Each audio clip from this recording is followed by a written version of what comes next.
This is the Mountain Bike Podcast number 10. Number 10 already. With me, Neil Donoghue. And myself, Martin Ashton. Of Random Tandem fame. Yeah, I'm getting ready to do some Enduros myself. Well, let's talk about that. Before we get into the Endurable series, your Random Tandem with Danny Mac came out on Sunday. Yes, amazing, eh? Good video. What a laugh. Yeah, it's great. I was really pleased with the interview. Yeah. Danny has been interviewed lots and lots of times, so it's quite hard to sort of get different reactions out of him because he's probably answered every question you can probably imagine. Yeah.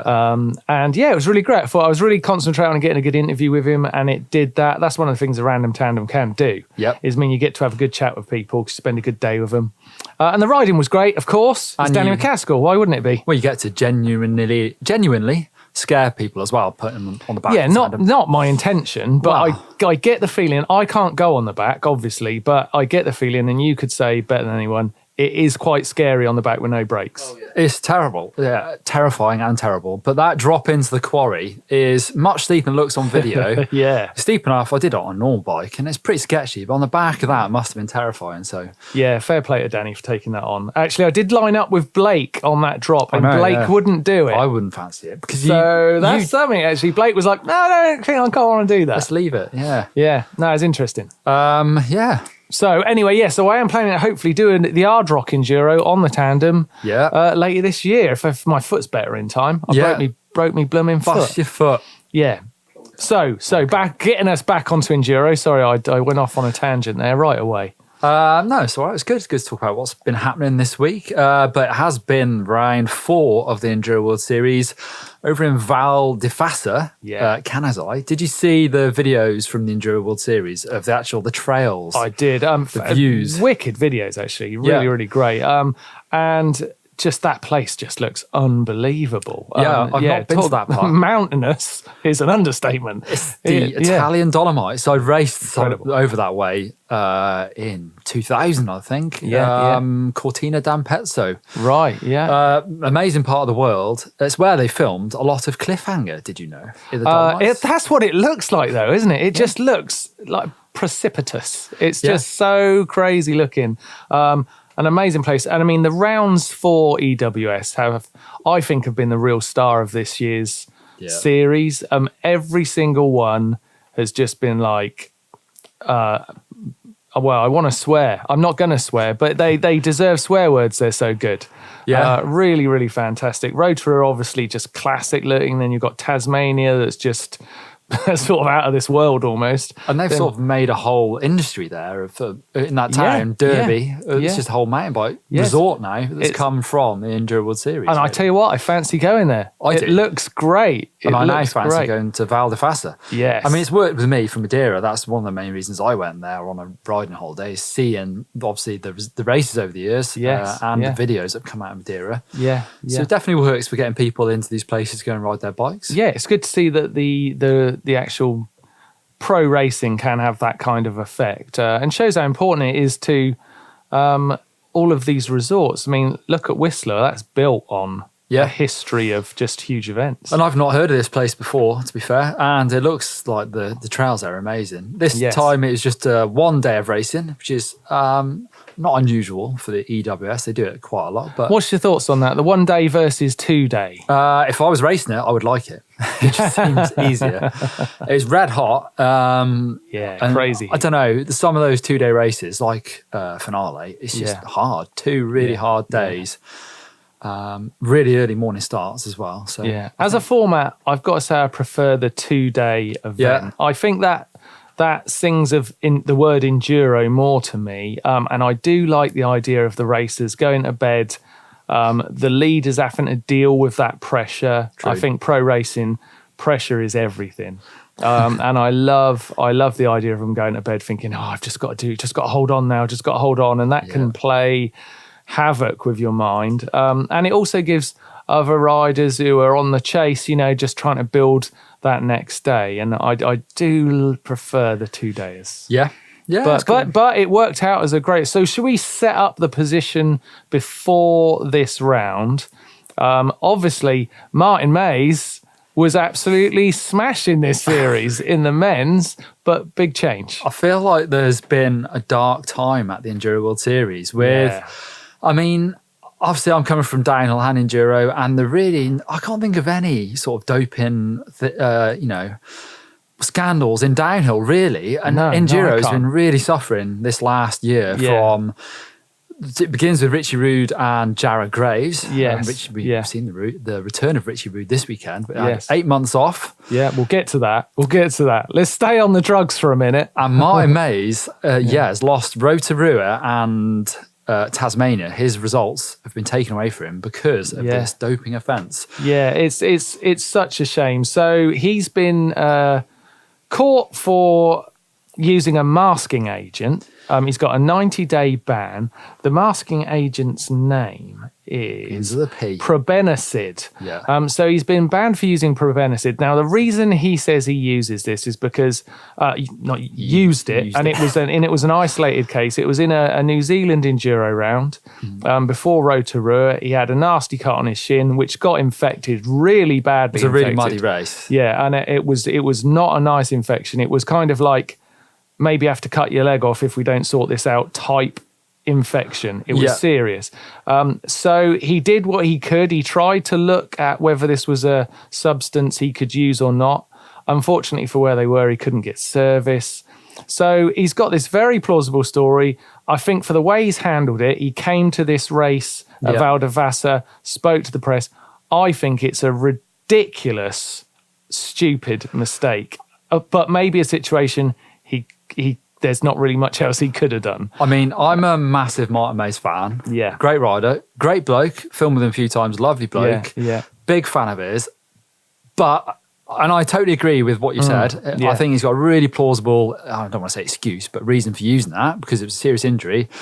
The biggest mistake here was trying to get a TUE, so a therapeutic use. Yes. He could use that thing. He just needs a letter to say, I've taken this. But he said he Googled it, but they didn't have any signal. He needed to do that 2 days after and then put in for one, and they didn't, basically. Right. So he then got a positive result, and then they put one in, but it was too late by then. Too late.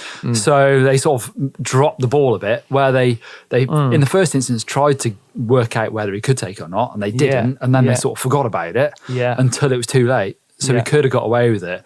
And Martin's saying it is a really big mistake, and he's gutted. Obviously, he's been smoking it this year, and to even though it sounds like it's completely fine, it should have been fine. It's not doping as we think it's doping. No. Still, his year has now been written off, and he's had such an incredible start to the year. Well, I mean, to blow the best year of your career, and the career we're talking about being Martin Maes, who's having quite a career, that is a big loss. Whether he can ever build that momentum again, it's going to be difficult. If anyone can, probably someone like Martin Maes can. But you say he's written the year off. Mont Saint Anne Worlds is now his focus. Yeah. So there could be an incredible story here. We'll have to wait and see. I would imagine that track suits him quite well. It's a long, physical, rough, gnarly track. Yeah. He could do well. You never know. We don't want to dwell on it too much, but this is the return of Richie Rude. He has had 8 months enforced off his bike because of that doping infringement. That story is slightly longer. And there was controversy, actually, with Cecile Ravenel on Instagram, saying that Richie is only giving us half the story. And the story is that Richie Rude ran out of water at the round last year and borrowed somebody's water bottle and then got popped. We're presuming it's Jared Graves, who also got popped.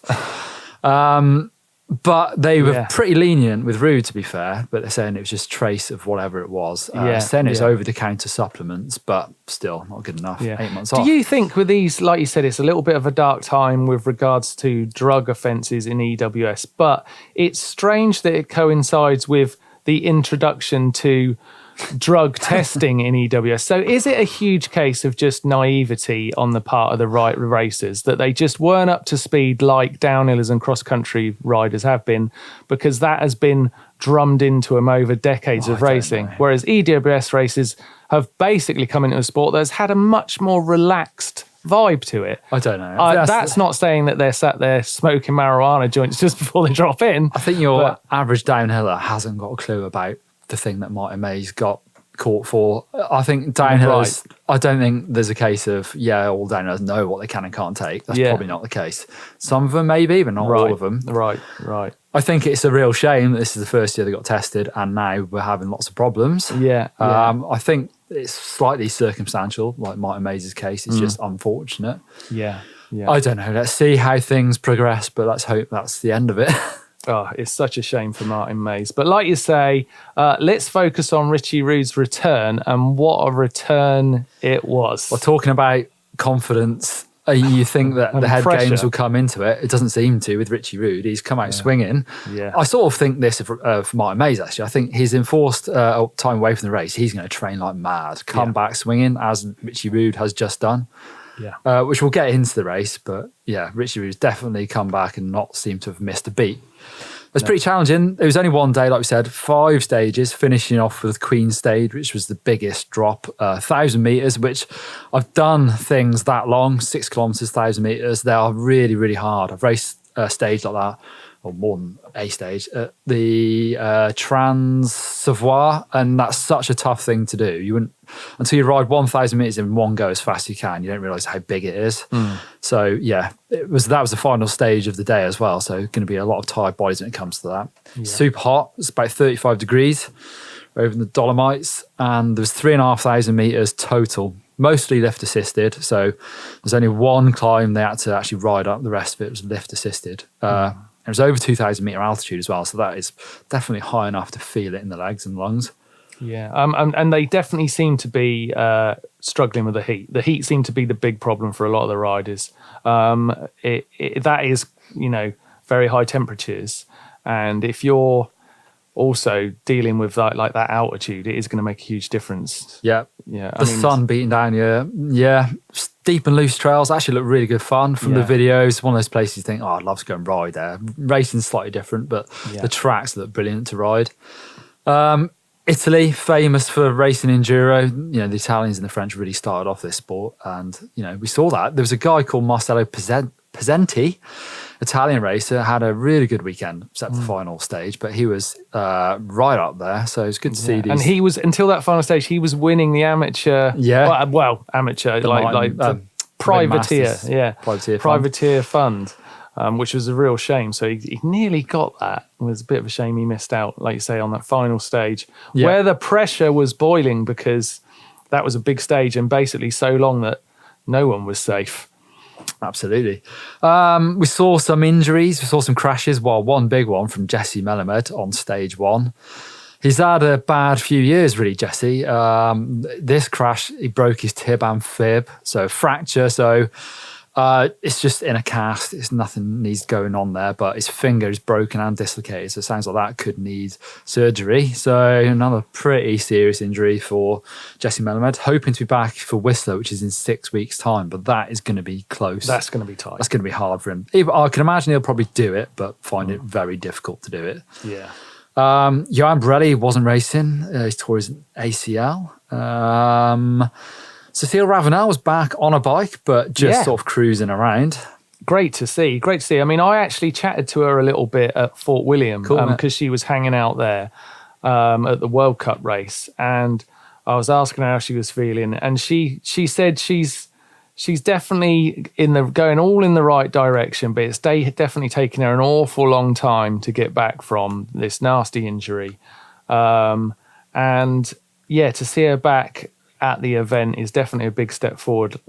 Whistler is a potential return for her ride in an event itself. Yeah. And could be the very last thing someone like Isabeau Cordurier or Noga Karem would want to hear, because talking about dealing with pressure, they're going to have to stop her coming back and winning and essentially stealing their year off them, because if she can come back and take a win, those guys are going to have to admit maybe it was because she wasn't there. And that is I've been in that position, and it is the worst.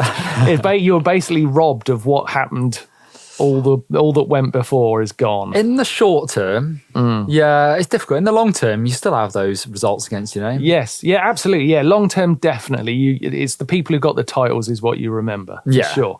You can't take anything away from it. I mean, I've raced plenty of national champs where people didn't show up because back in the day, they didn't want to wear the jersey. So people didn't do it. But still, I look back and I've got the medals on my wall. So yeah, and of course, Cecile Ravenel has also had the same problem with Tracy Mosley herself, is that until Tracy kind of left the sport, she basically was taking second position everywhere. So I guess she's been in that situation and would probably be the last one to announce that it was all because she had an injury. I'm sure she wouldn't. There's talk of Timo coming back as well. I saw on one of the EWS videos. I've heard that, but I've looked into the entry sheets for the next 2 rounds and I can't see her name there. Obviously, probably being Timo, she doesn't need to be on the... They'd probably find an extra spot for Tracy Mosley, wouldn't they? Yeah, you think so. But the entries are closed at this point and I can't see her name on the list, which is...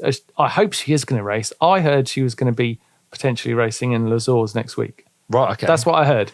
But she's been racing. She's been racing cross country, I think. Yeah, and she rode Tweed Love, where she won the Masters category, as you would expect. But she was right on pace with Bex Barona. Yes. And who was the other young girl who was racing really well? I think it was Ella Connolly, who was also there. And yeah, she was right on pace with those girls. So she ain't lost any speed. No, absolutely not. Could she come back and win one? That would really be devastating for everybody, wouldn't it? I bet she probably could. Kind of hope she does, but I sort of hope she doesn't. Yeah. So coming into this round, obviously with Maes being taken out, his points have gone. So it's now opened up to the men's. Florian Nicolai is the new leader. But also there's 2 new winners. So over Rotorua was actually won by Keegan Wright. So well done to him. Congratulations, and Florian Nicolai in Tasmania. Yeah, so they're now EWS winners. That's great, isn't it? It's a shame when that sort of happens, and like you say, it's retrospective. But congratulations to them both. But it certainly worked out for Florian Nicolai in the overall because he's now the overall leader. Yeah, and even on the video with Rick, he said that he was feeling a bit nervous now coming into this race because things have changed. Yeah, a little bit. One thing we did see, so we're coming into this, Martin Maes isn't racing, but he's at the event.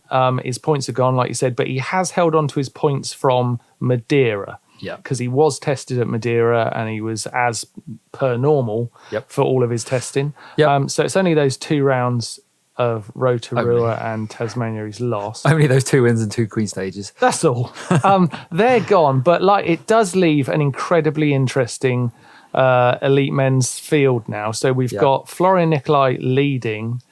Sam Hill was right back up to speed this weekend. On it. Yeah, and I think he really enjoyed that heat. It suited him down to the ground. I think it's a new frame actually on that 29er, they were saying. I was trying to read up on it. It's different angles. It looks the same, but different angles to the old one. Apparently the front triangle's new. It's got a steeper seat angle and slacker head angle. Slacker. So going in the more in that direction. We're all we're all seeing they're getting more and more like Chris Porter's original design. Not quite so crazy. Not quite so extreme, but it's getting there. But Sam Hill had a great weekend actually. He was 8th on stage 2, but that was his lowest of the whole race. He won stage 3, so definitely on it. But it was Richie Rude who came back swinging and won 4 of the 5 stages. Yeah, I mean that first stage, he must have been unbelievably pumped to prove a point in that stage. He was 8 seconds up. 8 seconds on Sam Hill, Yeah, that is, anyone who can put 8 seconds into Sam Hill when Sam Hill's not riding too bad, man, sounds impossible to me. Yeah, it really does sound impossible, but that's what he did. And he pretty much set up the day from that point on. Eddie Masters was right there, though. He's having a great year, enduro-wise. And actually, he said it's going so well that he's missing next week's World Cup downhill to race the Enduro World Series because he's sitting in 3rd overall. He finished 4th, going a bit further ahead. Matt Walker, his teammate, came, I think, 8th. No, Matt Walker 7th. Yeah, 7th. Pivot. That's another great result there. So Pivot team doing really well. But yeah, Ed Masters going really well. He had a 21st on stage 2, which is a bit of a shame. Yes. Lost 11, 12 seconds there. But other than that, he was going really strong. So good weekend for him. Yeah, but those 11, 12 seconds, that's the difference between fourth and third. So it just goes to show you just cannot have a bad stage like that and hope to be on the top steps of the podium, that top three. Because you look at that top three of Richie Rude, Sam Hill and Florian Nicolai, they are not the lowest position any of them have is 8th. Yeah. And Eddie Masters, that 21st. I mean, he would have been definitely in the top three if he hadn't had that. 10 seconds over. How long was the actual race time? There's 35 and a half minutes for Richie Rude. So 10 seconds in half an hour's worth of racing is nothing, isn't it? It's crazy how close and how, well, it just shows how consistent you have to be. It's impossible. Yeah. Well, that third voice, by the way, is Jack the man over there in the corner on the camera, who, I tell you what, he didn't half know his stuff. He's too scared to have a mic on, Jack. Yeah, but he knows, we want a mic on him, but he won't let us do it. He won't let us do it. Talking about consistency, well, Marcello Pezzenti was going really well, but crashed on the last stage. So he was 5th, 10th, 11th, 11th, and then 40th. Who's that Italian guy who I have to say I had not heard of before this race. But a real shame on that final massive stage, because he would have been, you got to think, top 10 with that, surely. And his best result ever. Yeah, just looking down the results there, look at Keegan Wright. So he's had that incredible result from Rotorua, but this is the sort of consistency you're faced with over a season. He's coming in on 15th place, but his stages are 16th, 28th, 30th, 16th, 20th. I mean, that's a guy who can win a race, but you just putting it together, it just shows the level those top guys are riding at and the consistency they're managing to maintain. Yeah. Is really unbelievable. A bit of a surprise. Well, I know Greg Callahan's coming back from injuries, but he's having a bit of a hard go at it. He's come 36th with some 39th, the 25th, the 48th, 30th, etc. So I really expect to see Greg getting back up near the top as the season goes on, but it's taken him a little while to do it. Mark Scott down there in 42nd as well. So it's a very interesting list of riders now in that top. I'd say in the top 100 men. Yeah. In EWS right now. I mean, there's a minute splitting them apart basically. Adrian Day. He finished 6th, but it was a 49th and a 24th, and then a 4th. Yeah, so he had a terrible start. Yeah. Terrible start. I sort of would expect him to be more consistent to that, but again, coming back from injuries, struggling a bit still maybe to get that form. Yeah, absolutely. So what about in the women's? We've got Isabeau Cordurier running away with it. She was, again, on top form in Val Di Fassa. Yep. She's won all the Queen stages. She's won all the overalls. She's got a very healthy lead in the overall championship with I think it's over 500 points now. So she's looking really good for the overall series. But behind her, we've got popping up into the top 3. She hasn't been there to this point. Is Andriane Lanthia Nadeau. And she is. Really happy with that result, because she said she really rode relaxed, enjoyed herself, and then to get a great result, and that is a great feeling, isn't it? When you're having a really great time and that ends up in a great result, absolutely, you're on to something. Yeah, she was so great result for her. She sort of swapped stages with Noga Korem over the weekend, but ALN got second, Noga Korem third. Is that how I'm supposed to refer to it? ALM. I like that. ALM. The easier way of doing it. Yeah, it definitely is easier, yeah. Ines Thomas was going really well. She had 4th, 3rd, and another 4th, but she punctured on stage 4, lost a load of time. I've written it down somewhere, I've lost it, but 3 minutes, something like that, I think. So it took her, to lose 3 minutes, I don't know how she quite lost that. I mean, with a puncture, normally you try and ride it out. Potentially the tyre came off or something, I don't know, but that's a lot of time, unfortunately. So it really is. It really is a lot of time to lose. And I think Noga Korem's got to be the one person who could really bring the fight to Isabeau Cordurier if Timo and Cecile Ravenel don't return. Yeah. But I find it amazing that Isabeau Cordurier can put these times in, because I see you've noted in our script notes today that her overall time was just under 41 minutes for the entire event in Val Di Fassa. So, and that time is unbelievably fast. Yeah, absolutely. And she's a tiny. I mean, when you meet her in person, I can't stress how tiny she is. She's like shoulder height. Yeah, she is. Really Yeah. little, really little. So she's getting that bike down the hill at some incredible speeds. She beat an awful lot of very fast men with that time. Yeah. Really Absolutely. impressive stuff. Well, I always look at the Queen stage, especially as the last stage of the day. It's the Yes. biggest stage. And I think that really shows you people's form, show you how good they're dealing at sort of riding tired, their fitness, their bike. And Cordurier won that by 8 seconds over ALN, 14 over Pugin, 19 over Ernst Thomas, and 20 over Carême. 20 over Noga Carême. Wow, that's a huge amount of time. Same in the men's. It was, Richie Rude, plus 3 over Hill, so pretty tight, actually. 10 back to Nikolai, 11 to Day, 12 to Ed Masters. So really tight in the men's, actually, especially after a big, long day out on the bike. Yeah. And that was a 12-minute stage, I think, for the men. Yeah. How do you think Maes would have fared against Rude? It would have been close, wouldn't it? It'd be a big battle, that. Well, what's the next weekend? No, obviously Maes is not going to be around now. No. Well, the next round is Les Ors in France, Yeah. so it's kind of a home round for Isabeau Cordurier. Yeah. Could be a big party there if she gets another win. Yeah. And I suppose, I guess for Florian Nicolai as well is he's going into that. So it's the Frenchies again. Well, we'll talk about French. So almost half of the top 20 in the men's race were French. We'll talk about France and Italy. Basically, they've been doing it for a long time now. But these guys are young, so there's just a history of it there, definitely. Dimitri Tordo, French, in 5th place. Day, 6th. Kevin Miguel, who rides for that Sun team, in 9th.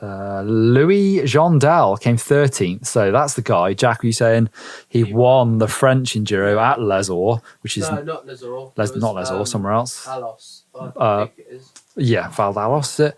Maybe, yeah. So he came 13th. He won the Win Masters Privateer Fund of €1,000. So definitely, a young generation of French enduro racers are there. Yeah, and guess who's winning? What country is the leading junior men's racer from? Yeah. France. Riding what? A Commensal? Commensal. Antoine Vidal. He has had a great season so far. However, at the top of men's, obviously you got the US with Richie Rude, Aussie. You've got a Kiwi and Ed Masters. So no, that's true. That's true. They've definitely got us a strong.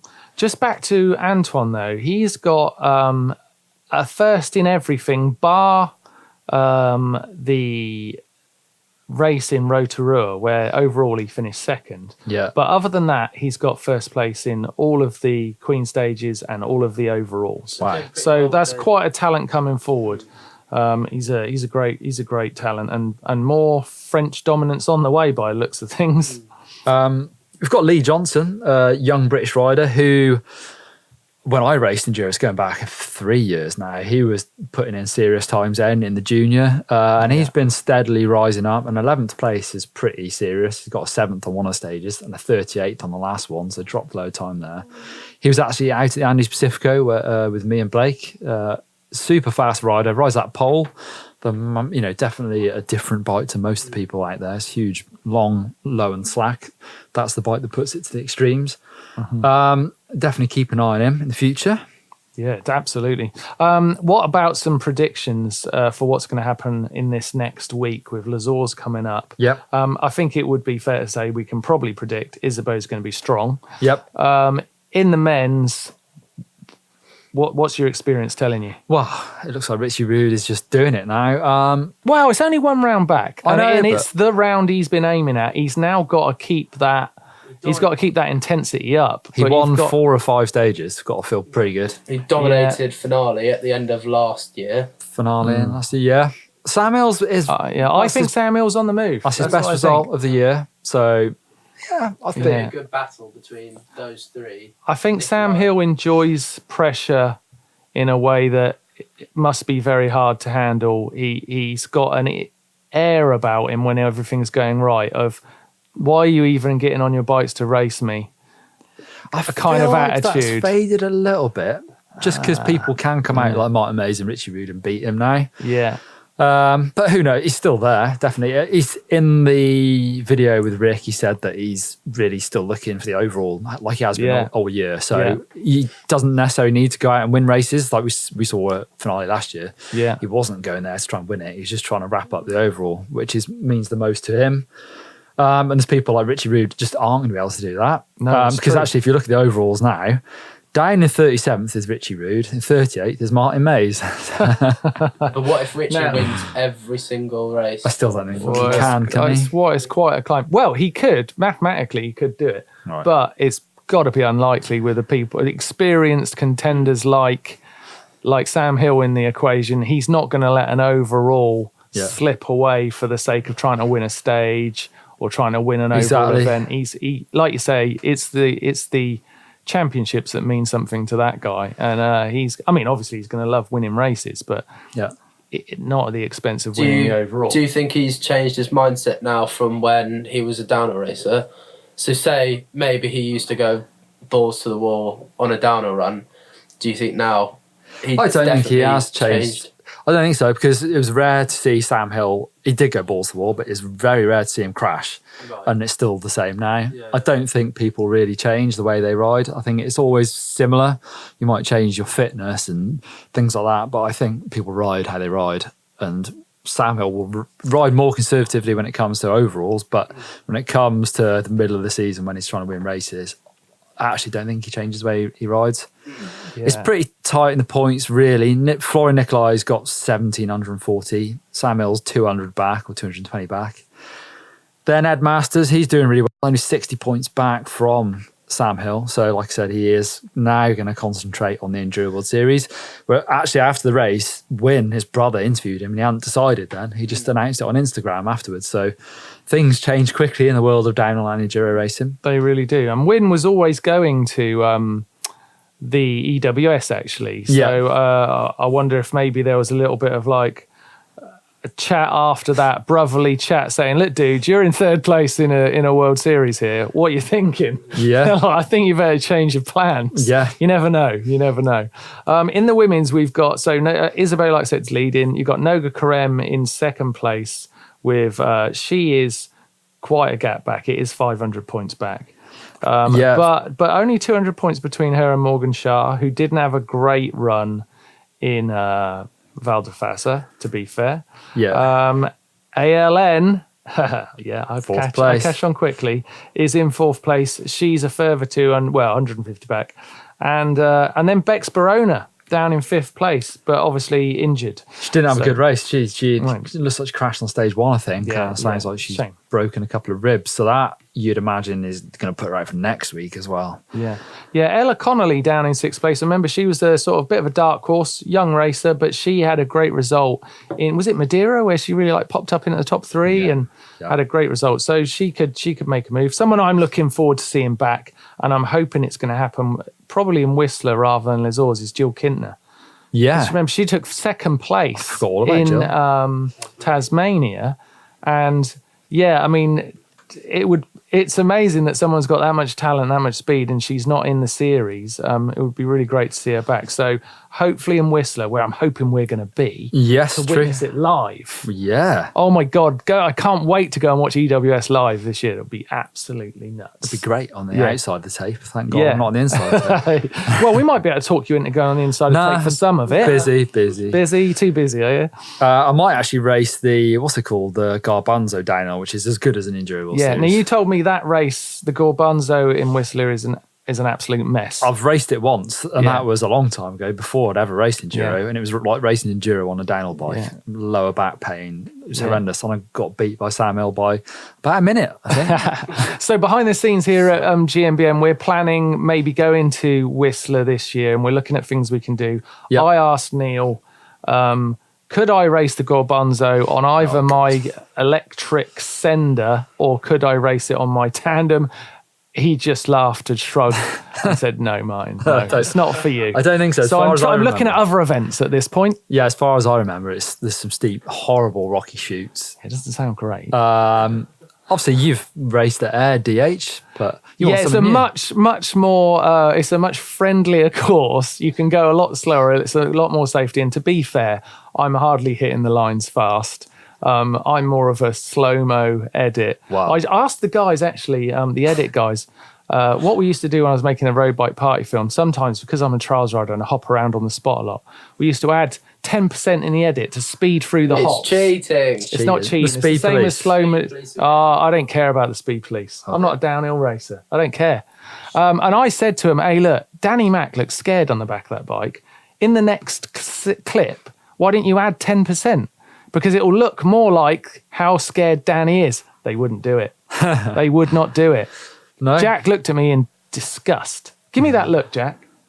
Oh, God, it's awful. It's really bad. It's really bad. They wouldn't do it. Apparently, the speed police are really important. Not in my life. Moving on. I'm glad I got that on air, actually, because Jack annoyed me last week where he was like, oh, God. Jack is really annoying sometimes. What's next weekend is World Cup downhill in Andorra. Oh, my God, there's too much to look forward to next weekend. I don't like weekends like that. No, I don't. Because how am I supposed to do that? Also, I'm not here. I'm going to Canada on Friday. So, for the BC bike race? Well, I'm taking part in one day of the BC bike race and going to, I'm actually not fit enough to do all of it. And going to Squamish to make some videos, so looking forward to that. And you're scouting a little bit for Squamish because that is on my hit list of where I would like to go when I'm in Whistler. So I'm expecting some kind of like knowledge, Neil. Well, try my best. I might not be able to get too much knowledge in 3 days, but I'll try my best. Yeah, well, a little bit. And I'd just like to find a really big rock roll that my tandem would go over. Some big rocks there. A big rock roll. One of those ones you have to go really slow down. I don't know much about it, but I do know there's some big rocks there. I'm going to go down it slow and I'm going to speed it up. I'm going to add 15%. So I don't know who's doing the podcast next week, but we'll work it out. But thanks for joining us. Of course, this is available on YouTube, probably watching it, or Spotify, Deezer now as well, and iTunes. So get involved, get subscribed. Catch you later. Thanks, Nate.